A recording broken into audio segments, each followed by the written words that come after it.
where bandits in Birnin Gwari have shot at a helicopter belonging to the Nigerian police.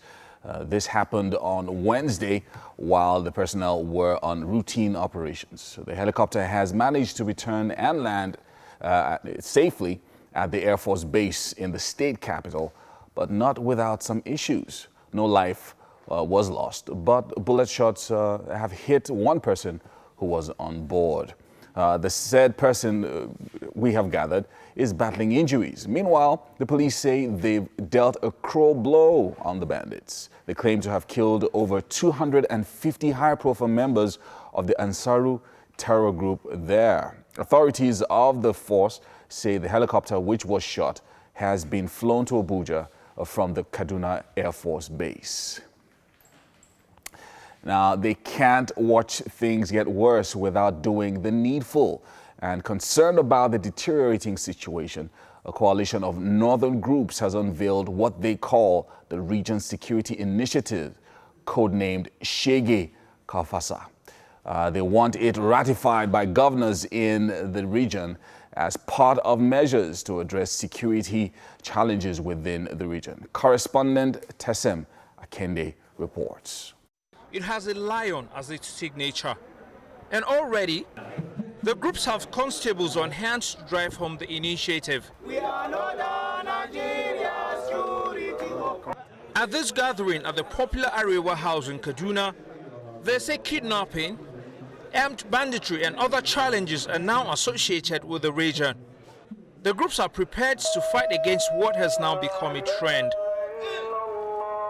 The outfit, named Shege Fasa, is designed to be the vanguard of the entire North, encompassing every ethnic group and religion, and to be deeply patriotic in its operation.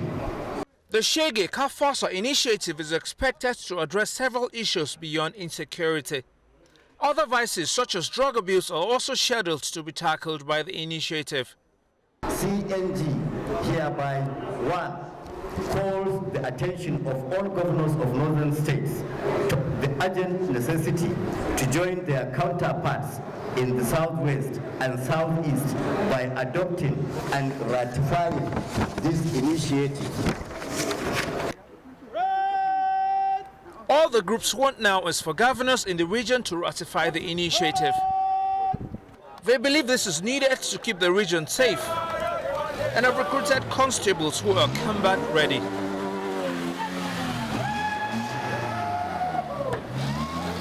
The days ahead will tell whether the call of the groups will be heeded by the governors in the region. The groups say the security challenges confronting northern Nigeria are many, and they say Shege Fasa will help address the issues. Tesem Akende, TVC News, Kaduna. Lagos State Governor Babajide Sanwo-Olu has said there is no going back on the ban of commercial motorcycles, popularly known as Okada, and tricycles in some parts of the state. Since the enforcement of the ban began, there has been an outcry from some residents calling for a reversal of the restriction due to the hardship they are experiencing. But the governor is standing firm and says he will not be pressured to reverse his decision. Rather, he has gone on to provide 65 new buses to aid movement and also launch additional ferries to the fleet of the Lagos Ferry Service and a mobile application for waterways operations to ease the transportation challenges in the state.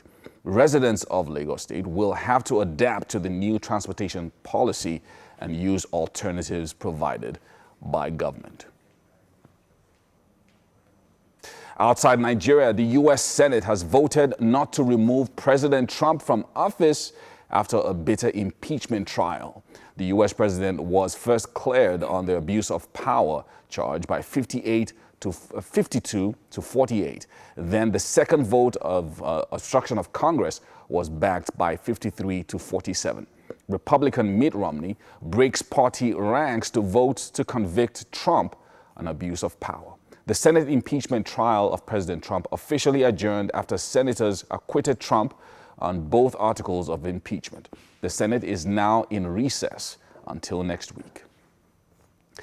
Also outside Nigeria, 139 persons have been injured after a passenger plane skidded off the runway broke into three pieces on landing at the airport in Istanbul.